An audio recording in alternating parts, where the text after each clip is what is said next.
All right, and we are live. Hi, everyone, and thank you for joining us for another Substack Live. I have with me today a legend. Her name is Amy Suto. She is all over Substack. I'm gonna read her bio. Amy Suto is a best selling author and a 7-figure freelance memoir ghostwriter. She runs the Substack bestseller How to Make Writing Your Job and other publications as well. And I'm so excited to have you here with me, Amy. I was surprised that you actually accepted my invitation since I'm a small fish compared to you. But I'm so excited and I have so many questions, and I'm sure that the audience are really excited to chat with you. I mean, we already have 10 people joining us live. And for anyone who's watching us, please feel free to ask us questions to learn from the master herself, Amy. So, Amy, thanks again. I think my first question is the bio is the 7-figure freelance memoir ghostwriter. I'm going to focus on the 7-figure part. The majority of solopreneur who do like writing for a living like myself, their ultimate goal is being a 6-figure freelance writer. So how did you achieve the status of the 7-figure freelance memoir ghostwriter? Yeah, so I came out with a book a few years ago that was all about six-figure freelance writing and kind of how to hit that goal. And I think you become a six-figure freelance writer by really, mastering the basics, understanding what is your niche, what is the value you bring to clients, like how do you pitch yourself, and just getting the fundamentals down. And then I think you jump from six-figure to seven-figure freelance writer by going from a really, really great freelance writer to branding yourself as a luxury freelance writer. And that kind of shift all comes in mindset, it comes in salesmanship, and then it comes in branding. And so that is the shift. It's not necessarily a big skills jump. I think this is the common misconception a lot of freelancers have. They're like, if I want to go from 6 figures to 7 figures, I have to become Shakespeare. And that's not necessarily true, because it's like Um, when people are looking to hire freelancers, it's not just about skill. It's about, how is your customer service skills with your client? Do they feel like they're getting something really special? The presentation is just as important as the package. And that's something that a lot of us kind of forget because we're craftsmen. Like, you and I, Natasha, like, we are writers. We care about the written word. We care about how it impacts people. But the clients, they care about that. Like, does this feel special and interesting? Does this freelancer mm, feel like they know what they're talking about? And the branding, that part of it, is something that it kind of comes in that switch, the flip of the switch of, I'm not just an artist. I'm not just a writer. I'm also an entrepreneur. And that's kind of like the part of freelancing where it's like we cringe sometimes with art and commerce, and we're like, oh, these two things should not be mixed. But if you want to make money from being a freelancer and you want to be valued for the skills that you've been cultivating and be valued for your art and also have time to do your own art, you have to cultivate the entrepreneurship side of things. huh. So you're saying that to go to a 6-figure or a 7-figure freelance writer or a solopreneur, the focus should be on learning business skills rather than technical skills like writing skills or others. So or marketing skill or digital marketing skills, client acquisition. So is that how you moved from actually 6-figure to 7-figure? Did you double down on your business skills, or how did that happen?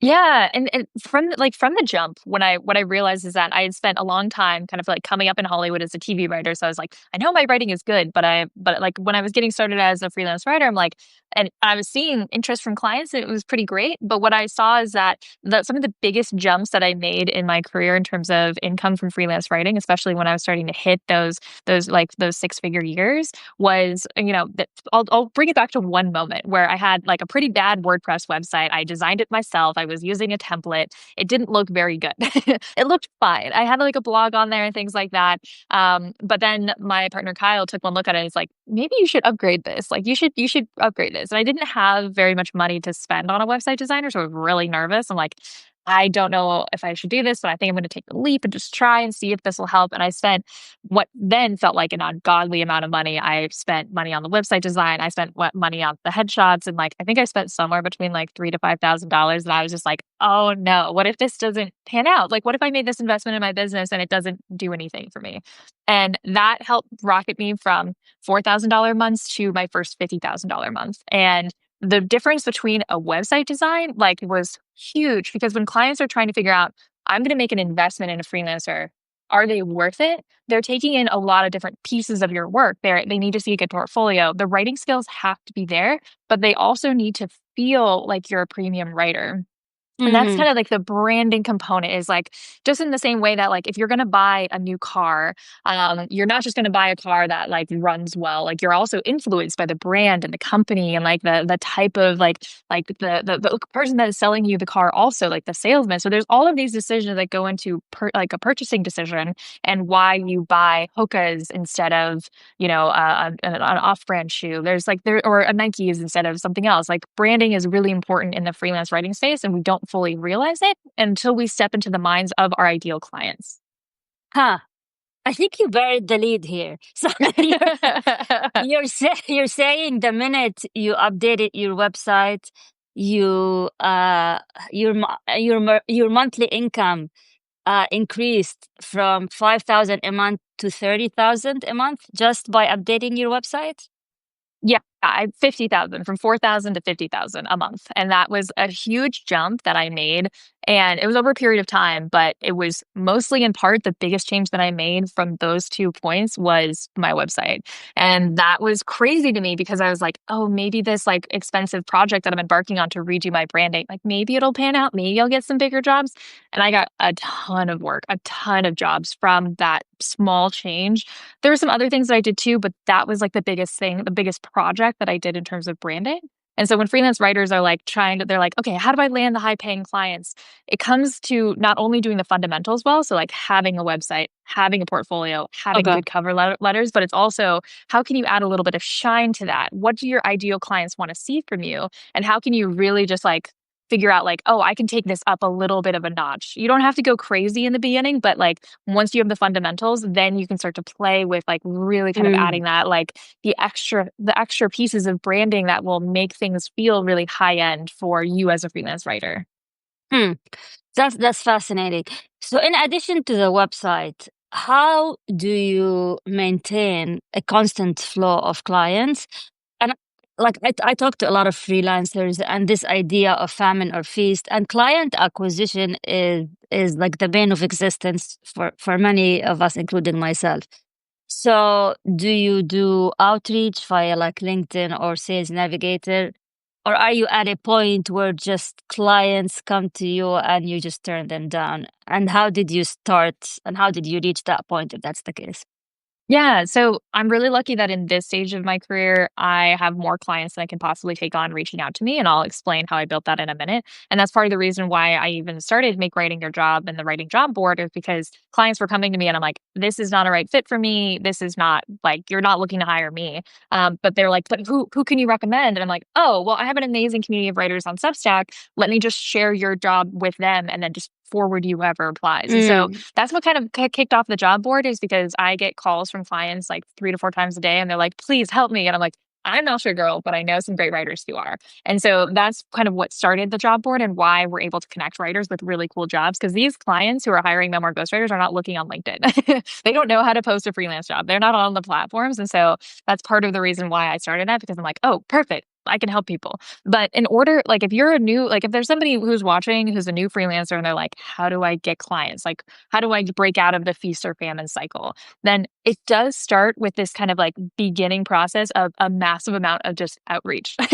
And this is like the unfun part of the beginning, like part of your career where you probably are on these freelancing platforms like Upwork and Contra. You are probably subscribed to a writing job board like mine or some of the other ones out there. And you should be just getting in the reps and submitting to job after job after job. And this can feel like this is the most challenging part of freelance writing and where most freelancers fail because they are sending out jobs and they're like or job applications to different freelancing jobs and they're not hearing back or they're getting some low paying jobs and they're like I don't understand why I'm not why writing isn't my job yet.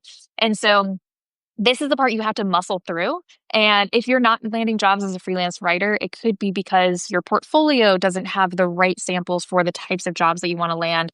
It could be because when you're hopping on discovery calls, you're not kind of customizing your pitch to that particular client and really kind of understanding the client's needs.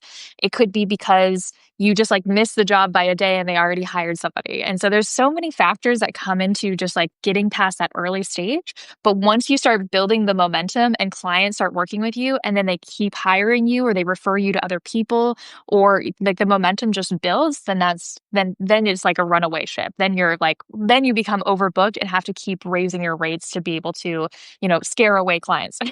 And that's like where everybody wants to be. And then the other piece of this is especially for memoir ghostwriters and other freelancers where it's like there isn't a lot of like referrals in between like clients because you're a ghostwriter, you're anonymous, then you have to really double down on building things like your website and your portfolio and your freelancing presence. And I'll be honest, I've never had success cold emailing a client to hire me as a memoir ghostwriter. I've only gotten inbound leads because I find that if I reach out to somebody, I'm like, hey, you should write a memoir. They're like, no, thank you. Like, I don't want that. Or even some of the people that I connected with, like one thing that I did is that I reached out to every single entrepreneur who has ever been on Shark Tank. And I'm like, you might want a memoir. And I had some great calls with some of like my idol entrepreneurs that were on Shark Tank. And I love that show. But they like none of them like were in a position where they wanted a memoir. Or they felt like they were too young. And so I found that for memoirs, you got to put yourself out there as a memoir ghostwriter and be findable for people to find you, whether that's posting on LinkedIn. For me, website SEO is something that is huge and something that I'm going to cover in a class on my Substack at some point. But I think it's really about creating ways for clients to find you. The one way that I did find a lot of clients when I was a freelance copywriter was cold outreach. And cold outreach does work for content writing, copywriting jobs, and things like that where there's a lot of companies that just need copy and content done and they need a great Substack ghostwriter. They need a great team member to jump in. So sometimes outreach does work and there are different tools that you can use to make cold outreach easier on you as a freelance writer, but it is still definitely a challenging part of the job. That's why I think it's really important for writers to build nets to bring in incoming clients and to be able to build referrals so that you can just like have the leads come in and just hang out and not have to do any prospecting. So, what are the tools for cold outreach that you Yes. mentioned? So one of the tools that I used quite a bit was called Growth List if you're in the tech niche. And so back when I was doing tech copywriting and content writing, I would use this tool called Growth List and we just get the emails every single week of every CEO who has ever raised money like in the last 5 days. And then so you just like Okay. and then you just cold email those people. And there's different cold email software solutions. Now it's going to be different because I haven't done this in a while since I'm not in copywriting anymore. But back when I was in freelance copywriting, like I was able to scale to, I think in copywriting, like 350 and then eventually $750 an hour with these copywriting clients that I cold emailed because they had just raised a bunch of money. They were working in tech and they needed a copywriter, content writer, or a newsletter ghostwriter for the different platforms that they had to suddenly make a ton of copywriting for. I did a lot of LinkedIn ghostwriting too. And these CEOs know that now more than ever, they need constant amounts of content pushed out everywhere. And while some writers use AI to kind of help with this, like creating this content, it still has to have like a human writer thinking in strategically about how to capture the founder's voice, how to put out the right messaging. So the copywriting and content writing jobs that are out there, if you're able to lend a little bit of strategy to your ghostwriting, you're going to have so much work. You're going to be able to charge so much and have so much work because there's such a high demand right now for ghostwriters, especially in the tech space where these founders are just like, please help me. I raised like $15 million. I just need to hire like a ton of ghostwriters to just write my LinkedIn, just write my Twitter, just write my Substack. That's a good tip. It's called Growth Reach, the Oh, tool. Growth List. Yeah, Growth Growth List. list. Yeah. Growth list. Yeah, Okay. there's so many other tools out there too. The Growth List is the one that just sends you the list of emails. And they're great. And the founder is also really great of Growth List too. So there's a lot of tools like that where you, depending on your niche and your industry, you can just get lists of emails and figure out who to email and be like, hey, like this is I'm a writer. I like your company. Like let's hang out. So I'm curious about how you got into memoir ghostwriting specifically. And I have to admit, I got a bit of a FOMO watching, looking at your Instagram. I'm in Italy because my client sent me there. And I was like, who are these clients that fly here all over the world? Like, how did you get how did you get into ghostwriting, memoir ghostwriting, and how did you find these clients that are actually willing to pay you to see them instead of doing it via Zoom, for example? Like, why, And I'm just curious how that happened. Yeah, so these clients find me through the same channels that are available to everybody. So, Contra and Upwork and other platforms, and also through my website. And so, this is why, as a freelancer, it is so important to make yourself findable. And when I say findable, I mean treating everything like a search engine. And so, a lot of people look at freelance platforms like Upwork or their website and being like, "This is just where I put my work." That's kind of like the first way when you're just getting started to think about these, but eventually you have to think about LinkedIn, Upwork, Contra, any platform you are on as a freelance ghostwriter or freelance writer as a place where somebody can find you and work with you and understand what you specialize in. So putting freelance memoir ghostwriter at the top of your LinkedIn profile, making sure that like maybe even adding it to like your name. There's so many different like sections that you can make sure you have the keyword of what you do. And some freelancers specialize in freelance memoir or freelance business book ghostwriting or whatever you specialize in, making sure you understand the Hmm. keyword that you're going after and putting that everywhere and because when you're putting yourself in the shoes of your ideal clients, they're going to be searching on Google or wherever. I even had one of the clients who posted on the job board found me and us through ChatGPT. They were searching on ChatGPT for freelance Yeah, I memoir see. ghostwriters, and they hire somebody from our job board. And so it's like people find ghostwriters from all different places, and the goal here is to be findable and to also not just be findable, but put your best foot forward on the internet in the way of personal branding. And the reason why, like, I've had clients fly me out to places like Vienna and be able to, and Canada, and be able to like, meet their families and their business associates and have these like really incredible experiences is because my branding is very on point for what they're looking for and I'm findable. And I think that that's the one thing that a lot of writers like, we have like a million different things to do as freelancers. We have to build our portfolio. We have to set up client meetings. We have to do outreach. It can feel like everything is just requiring our attention, that it can be hard to focus on the thing that will bring clients to us rather than us having to constantly go find them. And part of that is building a great website with SEO, building up our freelance platforms, our social media platforms with that SEO in mind to make us findable and Hmm. trying to figure out like where are my ideal clients hanging out? Where are they looking for their perfect fit freelance writer? And how can I put myself right in front of them and be everywhere in front of them? And that's the thing that I figured out. And I'm going to continue to teach how I've done that on my Substack. But I think that like it is the hard work and it's taken me time to learn how to do that. And that's why I'm trying to distill these frameworks for other people to learn much faster than the way that I did. Because it's so much better when you're able to go from just prospecting to being able to have clients just find you directly. Hmm. And why memoir ghostwriting? How did you get into memoir ghostwriting specifically? Yeah, so it was kind of on accident. So I started at the beginning of my career. I was just doing blogs for one of my clients, and they were like, "Oh, like you've written all these blogs about my life story. Like, why not just turn them into a memoir?"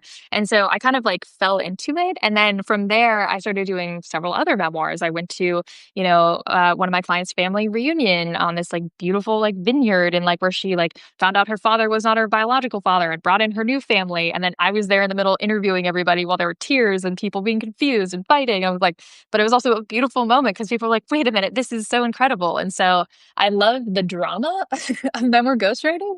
I love the fact that you're being put in a story that is just unfolding all around you. I love the being able to help capture a story for somebody who can't write and who can't put it together or can't see themselves clearly. And I think that the art of memoir ghostwriting is that you, as the ghostwriter, are able to be that second opinion and be the truly unbiased reader for your client, and be like, hey, like, I think your story needs to be presented like this so that your audience will really absorb it better. And anyone who's writing a memoir knows that if you are writing the memoir yourself, you are so biased. You're so caught up Yeah. in your own thoughts. You need that other person, whether it's a ghostwriter or even just a good editor. You need to have that person to help you because otherwise, who knows like what people will find interesting about your life. So having that extra partner is so key. And I also bring my background from being a TV writer in Hollywood to ghostwriting and adding the structure that is needed to turn books into not just like a rambling story of somebody's life, but something that is a page turner that's compelling, that has that really great story structure. Hmm. Okay. So, do you think ghostwriting is it your biggest income stream, or what is your biggest currently? What is your biggest income stream? Yes, ghostwriting, absolutely. And the reason why ghostwriting pays so much better than so many other niches is because a client is publishing a book because it's going to lead to speaking gigs where worth hundreds of thousands of dollars. It's going to be leading to them booking coaching clients, them, achieving their business goals, or there's someone at the end of their life looking back and they're wanting to capture their legacy. So ghostwriting for memoirs specifically is very lucrative because people who are writing this, the value of a memoir is truly priceless. And that's Mm-hmm. why memoir ghostwriters like you and I get paid so much more than sometimes what, back when I was a freelance copywriter, I was very well paid, but it's different because copywriting is to help a business reach an ROI of a goal. Memoir ghostwriting is to help somebody make sense of the complexities of their life story and also pass on their book for future generations. And so it's like very different and very beautiful. And also it's hard to kind of say like, this is a book that is successful. And I judge success for a memoir as not only something that will appeal to readers, but is also something that will strike a chord emotionally with my client and feel like catharsis after we're done. And that's kind of a hard thing to track and a hard thing to pull off because as ghostwriters, we also have to write in our clients' voices. And that's Hmm. why this is such a lucrative career. It is something that is really hard to hire for our clients. And when they find the right person, and then it's just like magic. But I met so many people who've cycled through some clients who've cycled through multiple different freelance ghostwriters and are frustrated because they can't find the right person. And so it's like that's why I'm really excited to get them to our job board. I'm like, look at the amazing writers who are waiting for you here on Substack because Substack has the best writers. True. Okay. So, how many projects do you accept a year, and how long does it take you to finish one memoir? And do you hire writing assistants to help you with all these projects? Yeah, so for me, it kind of depends on the year. Like right now, I have some developmental editing projects that I'm finishing up. So those projects take up some time as well. But I don't like to take on more than a small handful of clients. And like I said, it kind of just depends year by year. And some projects are much bigger than others, requiring travel. And like sometimes I'll be like just given like a whole stack of like court cases, or I have clients to send me like boxes of books. I'll just like open my front door and there's like four huge boxes of like books that they want me to read. And so some things are very research heavy, some things are lighter. So I try to balance my schedule with having a little bit of a lighter memoir and a little bit of a more kind of like challenging memoir. So I don't try to like stack them too much. I try to stagger my projects so that they start at different times. And then for me, like I like working like I like making sure that I'm the one working on the draft. I know other writers have like more of like an agency setup where they have a whole team around it, but Yeah. for me, I really like having the intimacy of it being me and the client. And I think that that's also the fun part about being a memoir ghostwriter is that you're kind of like part therapist, part creative, part, all of these different roles. And I think that that's such a cool space because I learn so much from my clients and I get to really experience these lives that are just like really beautiful and different than my own. And I think that that's kind of like the fun of the ghostwriting is being able to step into somebody else's shoes and learn about their lives. Mm. Okay. This is so you're like what, two or three maybe a year, if you It want to put it depends. on. Okay. Yeah, it depends. Like it's hard to put a number on it because like I said, like I'm finishing up this developmental edit that I was working on this morning for this book that's beautiful and I can actually share it. It's not a ghostwriting project because I'm just doing edits. And it's a beautiful story. I don't want to get into it because I'm just gonna like talk about it for the rest of our time. But so when I'm working on projects like that where I'm giving the writer notes, and that's more of a like I don't do that as much anymore. But I made an exception for this client because her story is beautiful. So I do a few developmental editing projects in between or in addition to ghostwriting. So it just depends on the year in terms of how many projects I take on, but very few. Hmm. Okay. So I am curious about your Substack. newsletter. You have a lot of subscribers, and you have, I think, 1,000 paid subscribers from my research. Yeah, and so how did you manage to build the Substack community? I mean, you mentioned your website, and how did you manage to transfer? Because your website was focused on clients. Then how did you, build a community of writers on the side while you were chasing clients? Yeah, so I've been posting on I have a like a blog on amysuto.com that I've been posting on for like since I was like 12, where I was writing about the journey of being a writer and like kind of the background of being a writer. And so that was like kind of my initial foray in writing and writing about this experience of being a freelance writer. And so I decided to move to Substack 2 years ago.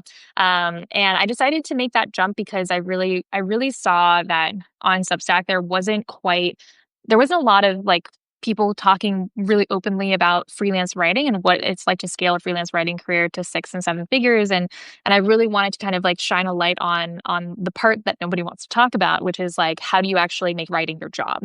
And the reason why we don't want to talk about it is because money is taboo, and it's this kind of like Yeah. experience with freelance writing where it's like, but the thing that got me into freelance writing was this awesome blog called The Freelancer's Year. It was run by Lindy Ann Alexander, and she's a travel writer. Incredible. And what I love about the blog is that every month she would post her income report and she would share what she was making. And that actually got me into freelancing because I saw what was possible from her. And I'm like, oh, this is amazing. Like I can actually get paid from being a writer. Like I don't have to go learn how to be a developer or a Yeah. coder. Like this is Yeah. so cool. Or I don't have to go to law school. And so I think that it was really important to me to hop on Substack and share what's possible as a writer so that other people can see it's possible. And it's so cool because it's like just yesterday I got an email from somebody or a post on Substack that they tagged me in where they landed their first freelance writing job from the writing job board. And that was so cool. And I get messages like that all the time. And the reason why I built this community around freelance writing and how to make writing your job is because it's something that there isn't a lot of good up to date advice about what actually helps writers get work and get paid and also not lose your soul and to also still stay in touch with our creative projects. And I think that that's something that nobody is really like fully kind of diving into in the way that I wanted to. And then about 9 months ago, I made the writing job board, which went live, and that was the thing that I was really excited that has been working so well for people, and it's been awesome to see people get their first memoir ghostwriting assignments, their first freelancing assignments, their first articles accepted by different publications, and so that has been like something I'm so grateful for because it also allows me to help the clients that are coming into me wanting help from writers that I'm not a good fit for. And so it's kind of like this ecosystem that works out really well. And Mm. people found my Substack from my blog, from social media, and from like a bunch of different places from LinkedIn. And so I think that for people who are wanting to grow their own Substack, it's about just putting yourself out there and building a personal brand. And I know that that sounds icky sometimes when people are like, oh, build your personal brand. And people aren't brands, but we do have to figure out how to put ourselves out there in a way that is, feels authentic to us and what we're able to offer people so we can bring them into our worlds and our communities. Mm. So there's a comment here from Joe says, "Love the right job board. Thank you for creating it." So I am a subscriber. I'm a paid subscriber to the job board, and I love it. So since I'm a journalist, I'm gonna play the devil's advocate here. So buckle up. Please. So I applied to job boards. I'm subscribed to yours and another one which is like focused on the Middle East because I was originally born there and I have a lot of contacts there. What I notice is, and I heard that criticism before, is that many people apply to these jobs. So your chances, especially if these job boards keep growing and growing and attracting more subscribers, then like one job would get like thousands of applicants, and your chances becomes really like lower than if you use like referral methods or outreach. So sometimes like I think to myself, what is my time best spent? Responding to a job board or doing cold outreach to a client that I think would benefit from my services. So I am in this dilemma, and I reached the place if there is any job board, like they said, test or not, I'm not going to do any tests. First of all, I feel like I'm too senior for tests, and I don't have the time for that. So, and most of the tests are unpaid, anyways. So, what are your thoughts about this devil's advocate Of course. question? No. And Natasha, you're totally on the money with not accepting paid test tasks. I think that Yeah, paid or sorry, unpaid test tasks, unpaid, even sometimes even paid paid. test tasks. Yeah. Yeah, If it's a test task and the client's unsure about you and they haven't read your portfolio, it's like yeah. I'm totally with you. I think that when it comes to being freelance writers, we have to be careful about how our energy is spent. And I think you're totally correct. right with that. I think that when it comes to, where do you apply to different things? Like when I was getting started as a freelance writer, and even when I was kind of like mid-career as a freelance writer, I would apply to 40, 50, 60, 70 jobs a day. And I had like Oh, my different geez. frameworks, the different things that I would do. Like I had like a system. And then I would stop the moment that I was fully booked up with clients. I would completely stop my outreach. And then I was fully booked up. And I would do that again and again and then when I had too many clients, I would just raise my rates. And so I think that it depends on like what your system is to being able to bring clients into your world, because at the same time that I was doing outreach, I was also building my personal website, creating ways to be found by my clients so that at this point I don't do any cold outreach. I do not reach out to clients whatsoever. They just find me. And so I think as a freelancer, we have this like these stages of our careers where we're trying to figure out where is my time best spent. And I think that job boards are great in some ways because often a lot of clients who are hiring, they're looking for something specific, especially in the memoir ghostwriting space or the developmental editing space. A lot of the jobs that I feature on the job board, like we had a speech ghostwriting job recently, and that client was looking for something very specific. And so even though there might be a good chunk of writers who apply, you might be the perfect writer for this assignment. And it's also a personality fit with a lot of the ghostwriting work out there, is that the client wants to work with somebody whose personality they mesh with and who they like. And so there's so many factors that go into hiring, especially for ghostwriting, both for Substack ghostwriting, speech ghostwriting, things like that, that I think that you kind of have to just get as many shots at the goal as possible with jobs that feel like they're the right fit, and just kind of see what happens. And so I know that that like is an unfortunate part of like the job of like building up like that client roster. And I think that that's kind of like the price of admission, is like just like submitting a ton. And I think that like that is like part of the process that people don't like to talk about because it's not glamorous. And I think that that's like I totally understand. And so it's about trying to kind of like get as many shots on goal for the types of writing assignments that feel the most exciting and aligned to you, while also building up those funnels for clients to find you without you having to apply to a thing. And then as your funnels continue to grow and clients are able to find you, then you never have to apply to any job ever again. But I think that that is like a very like rare thing. And I think that it only happens if you're able to be really specialized and build the funnels in a way that is like really deeply like ingrained and like your ideal client, how they find you. If that makes any sense. I hope that that helped with the devil's advocate argument, but I'd be curious to hear if you Yeah, have any other thoughts.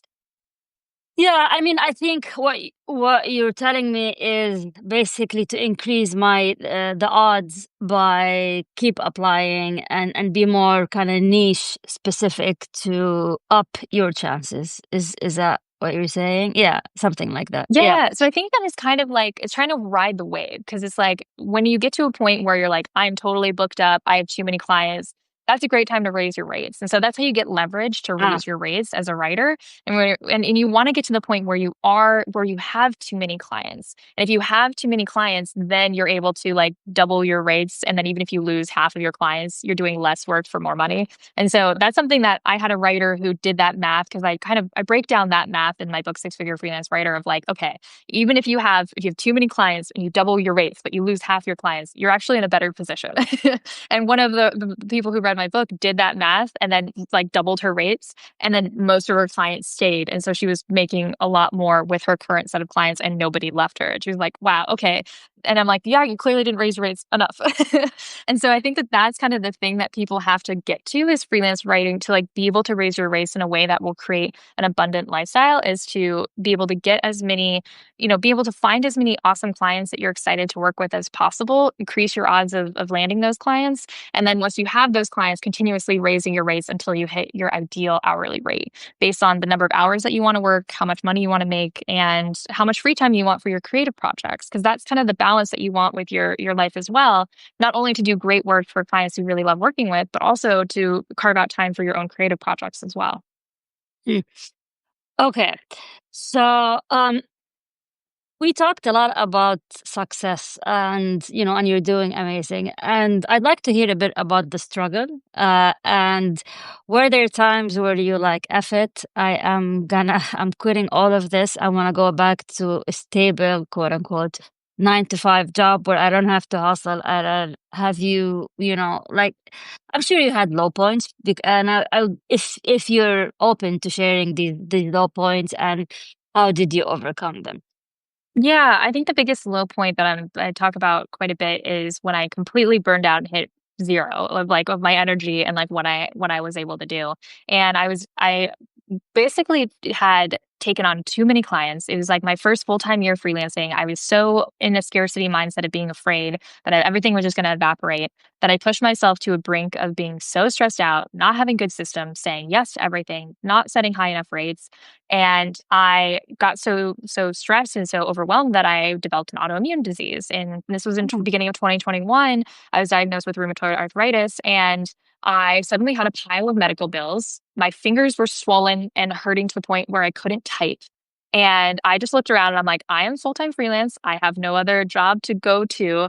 And I have to make this work, or else I'm going to be drowning in these medical bills. I'm going to not be able to get through this. And that was the moment that I was like, okay, I have to reevaluate and figure this out.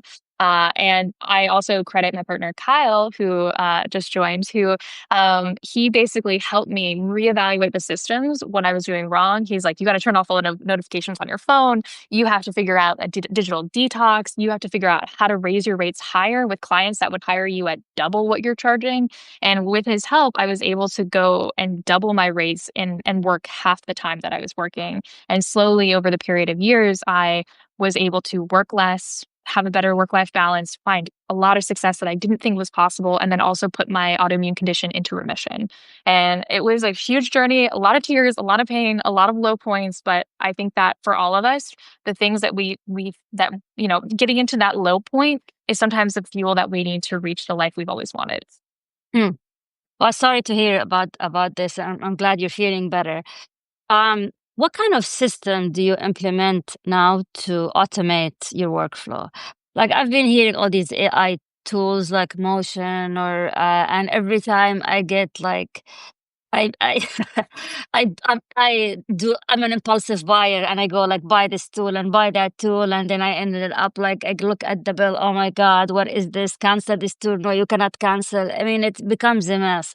So I'm curious what kind of tools you use for automation. Yeah, definitely. Well, my favorite system tool, it's not an automation tool, but it's free. My favorite thing is using my calendar app like a to-do list. And I love this because it forces you that you're like, oh, I have to do this. It forces you to put it on the calendar and Okay. allocate a certain amount of time to it. So my calendar is not just filled with like meetings that I have to do or other stuff. It's also filled with I need to, write this Substack post. I need to do this here. I need to Okay. send this client a proposal. So when I have like a lot of things to do on my calendar, all I see is like to-do lists on my calendar. And I'm not allowed to schedule anything else on the Mm, day until I finish my to-do list. And I think that scheduling time blocks for the tasks that you have on your to-do list forces you to be one, realistic about how much time do I actually have? And then two, if you're able to like blast through a bunch of tasks that you thought were going to take you 3 hours in 1 hour, it feels great.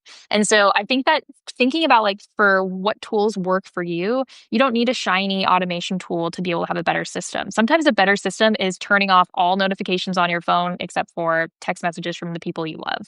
And mm, sometimes good systems is just, figuring out that every day at the end of the day, you promise yourself you're going to get to inbox zero. That's like a really good system. So there are automation tools that can help with that. Like I love Superhuman for my inbox. I use that. So there are like tools. I'm a big Notion lover. I'm currently working on a Notion template that I'm going to share with everybody on my newsletter. That's going to have like the way that I schedule my weeks and like have like set my most important priorities. That I also track different projects and things like that. So those tools are helpful, but I think that it's really getting to the basics of being like, how much time am I allocating to what? And how does that reflect my priorities that I need to get done in order to grow my business versus, mm, doing the things that are like not very important. And my favorite other tool that's free is called Toggle. And I just use it to track all of my time every day. And then so that way I can look back on last week and being like, I spent 15 hours on email. What was I really doing with that time? And I feel like Natasha, you might feel the same where you're like, what where like sometimes with freelancers it can be like, what did I really do last week? And it like was it all just sending invoices or like responding to Yeah. emails that didn't actually move anything forward? Yeah. Yeah. For me, it's the energy. Like, Mm. and I also have 3 kids. I'm not sure if you have kids, but that sucks up a lot of your time. And for me, it's like I call it the red green like energy zone. So my green energy is like in the morning, and that's what I get. And then I get the late shift at night after everyone goes to sleep, and that's when I catch up. But everyone has different circumstances. But so your newsletter, you have the job board, and you also mentioned that you do training, like you mentioned. So the training, is it part of the paid newsletter, or is that something extra you charge for? How do you divide those two things? Yeah, so we have two different pieces or several different pieces of the newsletter these days. So with an $8 a month subscription, that includes the job board and also Class Stack. And so Class Stack has been the thing that I'm so excited for, and that we've done 2 classes so far already that you can watch the replay of as well. One class has been on building a portfolio, which is the question I get the most because it's the bedrock to a great freelancing career. So how to build a portfolio that not only showcases your work well to clients, but also if you don't have any clients, how do you build that portfolio? And so that's the first class we did. And then the second one was all about memoir ghostwriting and how to build your memoir ghostwriting career. So those are the 2 classes we've done already. And then this Sunday, I'm actually doing a free freelancing 101 class that everybody is invited to. And that's going to be about all of those foundational elements of being a freelancer that are really important to get right. And so those are the classes that I teach there. And then we also have a separate founding member mastermind group that I'm going to be starting next week. That's going to be a group where we're going to have basically accountability and community for people who are really wanting to invest in their freelancing career. So those are kind of the different offerings that we have. But Uh, the things that I'm really excited about is that I think that no matter where you are in your freelancing career, if you just want to like come in for a free like class on Sunday and just be like, okay, freelancing, what are the foundations that I maybe need to brush up on or I don't know very much about? And then when you're ready to take a leap and start applying to jobs, then we have a job board. So I'm trying to kind of create a path for anybody, no matter where they are in their freelancing career, they can just dive in and start to get paid for their writing. where do you run these classes? What platform? Zoom. Yeah, Zoom is the workhorse. Like Zoom is great. Since the pandemic, Mm. favorite platform. Before that, nobody knew what, video conferencing was. And my clients would be like, okay, Skype, I guess. But I feel like Zoom is where the cool kids go. Okay, so you basically send an email to your paid subscribers and tell them, hey, I have a class for you as part of your membership. Here's the Zoom link. Come jump and take the class. And, Yeah, and the cool thing is that we're going to start to be bringing in some guest instructors. So like another thing that's huge as a freelance writer is your website. And I know that the tricky part is like, okay, but if I have a website, if do I need to hire a website designer or like I think I'm ready to hire a website designer? Like who do okay. I hire? Right now, we're going to be bringing in a Squarespace designer for one of our future classes to share like the kind of like the fundamentals of what you need for a website in terms of SEO and design. And then we're hoping to get a discount specifically for our subscribers for web design. So we have things like that in the works that we're planning that haven't been announced yet, but that we're really excited for to help bring more value to our subscribers to help people get what they need to get all of the foundations that they need for their freelancing business and help with their branding. Mm. So I think I knew about you through LinkedIn, because I'm active there. So when you do you have a funnel that moves people between LinkedIn to Substack, or like where are you putting most of your energy these days? Like what is the top of your funnel? Yeah, so my partner Kyle was able to set up like a whole separate like a LinkedIn page for the Substack. And I didn't know this, but Substack, you can have an RSS feed that just like shares your Substack posts immediately automatically to LinkedIn. And I had no idea that was possible. Ah, It's great. It's great. And so I recommend if you have a Substack and your community is on LinkedIn to have a separate page for your Substack that you can create subscribe buttons for so people can subscribe to you on LinkedIn without them punishing you for sharing links. Because I know that they always like are downgrading posts with links on them. And then it'll automatically share your RSS feed and that's LinkedIn approved. So that's the top of oh funnel thing that wow. I think is really useful that most people don't know about, especially because I LinkedIn didn't is like know. a lot of like Yeah. LinkedIn are writers like wanting to share what they're up to. And there's a big writer community on LinkedIn. So that's really helpful. And then we like post on like X and things like that. And yes, Joe, I will work on a post on the RSS feed with Kyle, and I meant to say hi to you earlier. Because yeah, that's the RSS feed stuff is super helpful, and Kyle's like a genius for setting that up. And so there's so many like little things like that that I've like learned Uh, along the way, and then I'm like, I gotta like sit down and like write a post about this. I had no idea because what I've been doing is I would take it manually and then I post it on the LinkedIn newsletter that I have on LinkedIn. And then I would say this post was originally published on Substack, subscribe to blah, blah, blah. So I've been doing it manually. And sometimes like I get lazy or I forget. So I don't post all the posts from there, but it's good to automate it.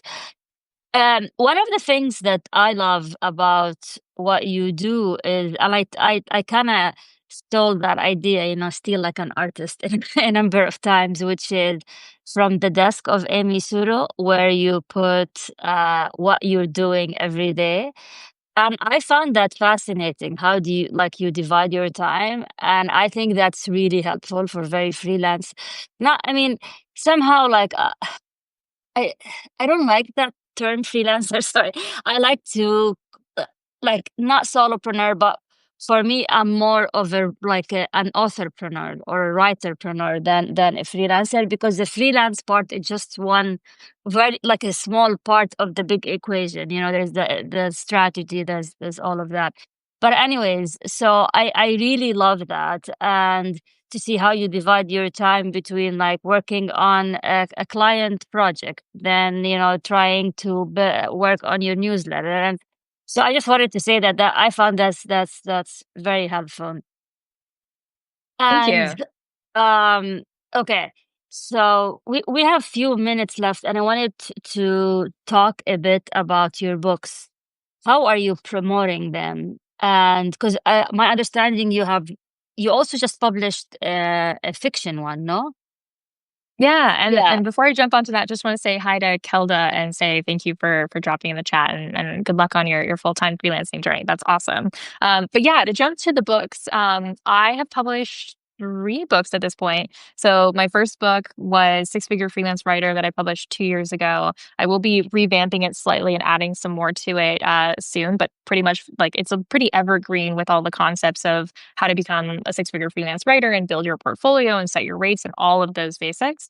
And then last year, I published a book called The Nomad Detective, which is a series of short stories inspired by my journeys as a digital nomad. And then this last February on Valentine's Day, I came out with my first romantasy book called The Ash Trials, which just was so much fun to write. And it's like the response from readers has just been really lovely. And then currently, I'm working on my next book that is coming out in January, and it will be about the next phase for freelancers on how to scale their business from six figures to seven figures. And the official Ah, announcement for that will be coming out soon. I will be definitely getting it. Do you self-publish?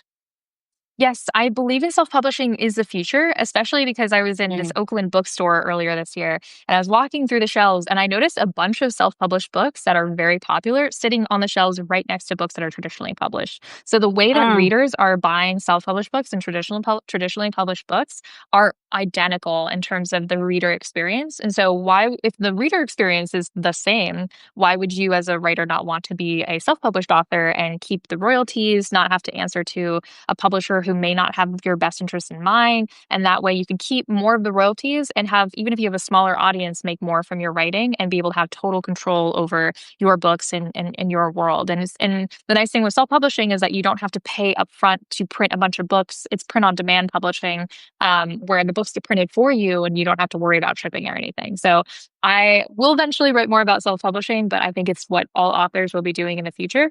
And because I just think it's so much more accessible than it's ever been before. Mm. Do you have a team that you hire to help you, like an editor, a cover designer, or typesetter, or do you do the whole thing yourself? Yes, definitely work with an amazing team on different parts. So I hired line editors, proofreaders, cover designers, interior formatters. But even if you're a writer who wants to do it all yourself, the tools have gotten really good where you can download platforms like Atticus, or the one that I use is Oh, it's not Luma, but it's something else that the name is escaping me from right now. It's the Mac version of Atticus. There's a bunch of really great tools for setting the book and the typeset the way that you want it Yeah. to Is look. it Yeah. something with W? Like, well, No, Vellum. Vellum. That's what it is. Vellum. Vellum Yeah, is great. yeah, Yeah. yeah, yeah. Many people told me about it. And I was wondering if that would like replace hiring a typesetter if you do Vellum. Absolutely. Yeah, I Okay, did. I okay. typeset my own book for The Nomad Detective with Vellum, and I think it turned out great. And so, they have a good like templates and stuff to add the little flourishes, and you can do a lot of editing. And it's very easy. If people know how to use Scrivener, Vellum is easy because Scrivener can be hard. Oh my God, Scrivener. Uh, I know. I just what, saw like a PTSD flashback in your eyes. Scrivener. I mean, it's the idea is great. They just have to make it more user friendly. Um, okay, where do you sell books the most? I'm curious because I just published my novel last week on my birthday, my second novel. And I've been doing an experiment, which is the TikTok shop. And I'm getting some success, which is I've never kind of considered that, but I set up my own shop, with my own LLC, and they asked for so many paperwork, my passport, whatever. And and somebody was saying that this is kind of the future of independent publishing through the TikTok shop. I'm just curious, how are you selling your books and where has been like the most success for you? Yeah, I'm a little basic. I only sell on Amazon, but I'm going to be expanding to Barnes& and Noble and other retailers soon. Mostly because Amazon KDP is the easiest platform to figure out, and I haven't branched out. But there's so many platforms. I think it's super smart for you to use TikTok Shop. And congrats on your second book, by the way. Thank you. That's awesome. And so I think that those are really smart ways. So I'm definitely still learning all of the distribution channels, but right now I just use Amazon. That's been easy. But I think there's so many options for people that are like there's a lot of really cool ways and ways that you can get into bookstores more easily by getting on Ingram Spark and things like that. So Yeah, there's like a whole rabbit hole with this. yeah, I know. Well, Amy, this been wonderful. I mean, I want to chat for you for another hour, but I know you're busy, and I have to pick up my son from summer camp. See, so I don't want to leave him stranded. But this been amazing, and for anyone who's watching us, I would highly recommend subscribing to Amy's newsletter, the paid one. It's worth every penny. And thank you again, Amy, for joining me and accepting my invitation. Anything else you would like to say before we conclude? Any last parting words? Yeah, no, I'm just really excited to continue to help freelance writers make writing their job and getting jobs on our writing job board. And you can go to makewritingyourjob.com for that. And really excited for everybody. We have free trials and things like that for anybody who wants to come in and just take a look at we publish like over 100 writing jobs, contests, residencies, everything that writers could ever want on our newsletter. We do it twice a week now, but we're about to switch to daily. So we have a lot of really cool stuff for writers. Oh wow, I'm excited. I like read every single newsletter you said. So Oh, keep awesome. keep it going, and thank you again, and thank you for the 61 people that joined us live today. This is great. I think this is the record for my lives. Usually like sometimes 20, 30, but many people will join later on after I send this, and you'll get also a copy of it and you can distribute it. And yeah, Definitely. and thank you very much. Wish you the best of luck, and we'll stay in touch definitely via all the social channels. Thank you so much, Natasha, and have a great day. And thanks for having me. Of course, take care. Thank you. Thanks. Bye bye. Bye.